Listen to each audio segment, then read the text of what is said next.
Assalamualaikum warahmatullahi wabarakatuh.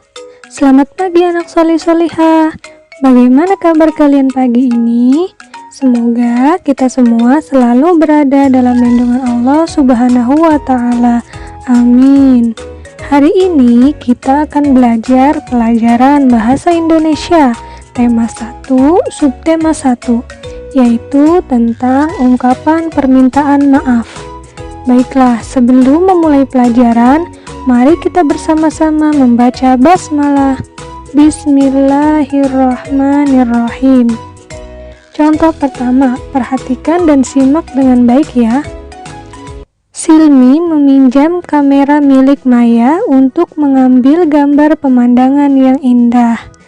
Lalu, tanpa sengaja kameranya pun terjatuh. Silmi bingung ingin meminta maaf, tapi tidak tahu harus bagaimana. Ia takut Maya marah dan tidak mau berteman lagi dengannya. Bukan cuma Silmi, mungkin kamu juga pernah mengalami hal serupa. Kamu tidak perlu takut dan bingung jika kamu berbuat salah dan ingin meminta maaf. Gunakanlah rumus selamat berikut ini. Selalu berdoa dulu. Mengaku dan meminta maaf memerlukan proses yang tidak mudah. Karena itu kita perlu pertolongan Allah agar hati kita menjadi kuat. Maka sebaiknya kita berdoa, semoga Allah memberikan keberanian pada kita untuk meminta maaf. Akui kesalahan. Beranikan diri untuk mengakui kesalahan, karena itu akan menjadi awal proses menyelesaikan masalah. Gunakanlah kata-kata ini. Saya mengaku bersalah karena saya. Beritahukan dengan jelas kesalahanmu. Kata-kata ini akan menunjukkan bahwa kamu bertanggung jawab. Minta maaf. Kuatkan pengakuan salahmu dengan minta maaf. Mengakui kesalahan perlu keberanian. Permohonan maaf perlu kerendahan hati.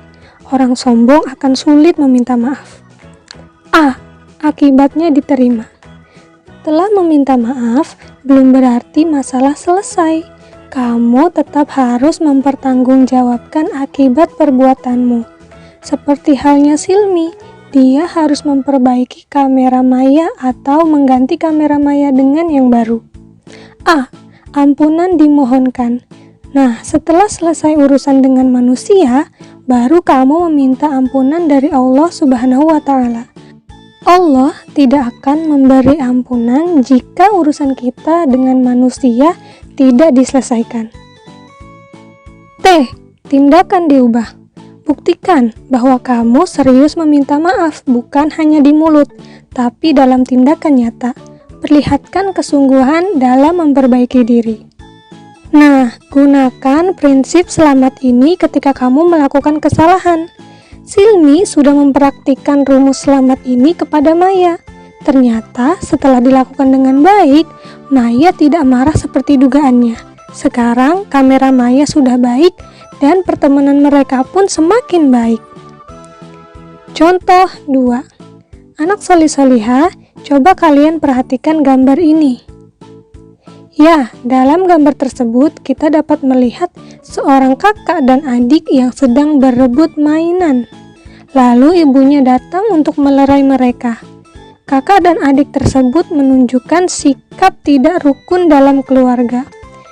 Ibu menasihati kakak dan adik dan meminta mereka untuk saling meminta maaf. Sebagai manusia, kita pasti pernah melakukan kesalahan. Pernahkah kalian mengungkapkan permintaan maaf? Mengungkapkan maaf berarti menyadari kesalahan dan menunjukkan rasa menyesal. Ungkapan permintaan maaf biasanya digunakan atau dikatakan saat kita melakukan kesalahan. Ketika meminta maaf, kita harus menggunakan kata maaf dan mengucapkannya dengan nada yang lembut. Contohnya, maaf ya. Permintaan maaf juga harus diucapkan dengan santun.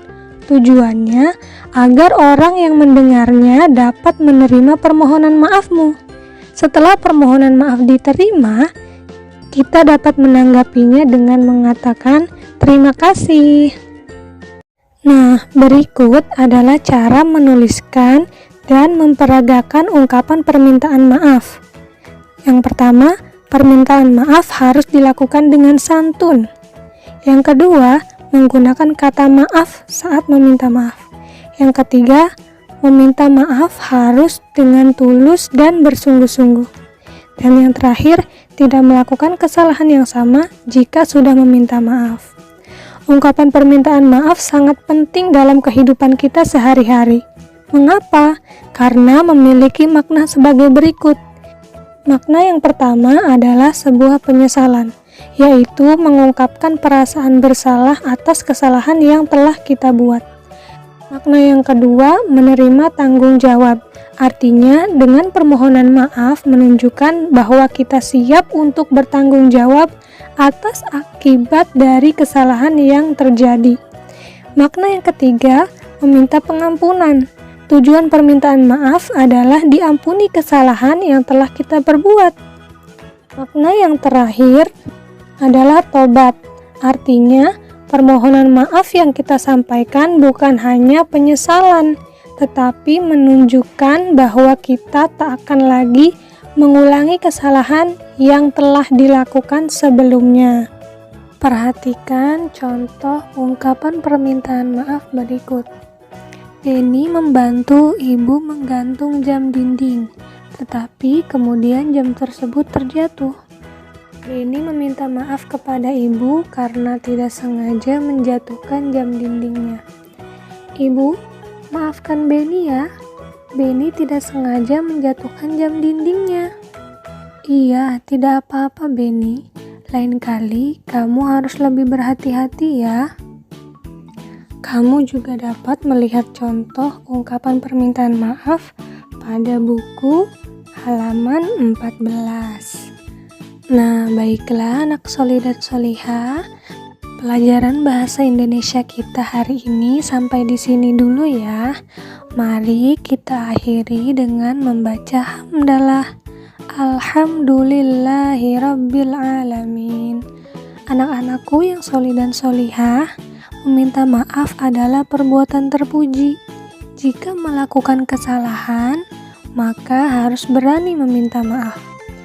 Meminta maaflah ketika berlaku tidak sopan. Menerima permintaan maaf juga perbuatan terpuji. Maafkanlah seseorang dengan tulus dan ikhlas. Memaafkan akan memperbanyak teman. Memaafkan tidak akan membuat kita hina. Meminta maaf tidak akan meruntuhkan harga diri kita. Saling memaafkan membuat kita mulia dan lebih bahagia. Terima kasih. Wassalamualaikum warahmatullahi wabarakatuh.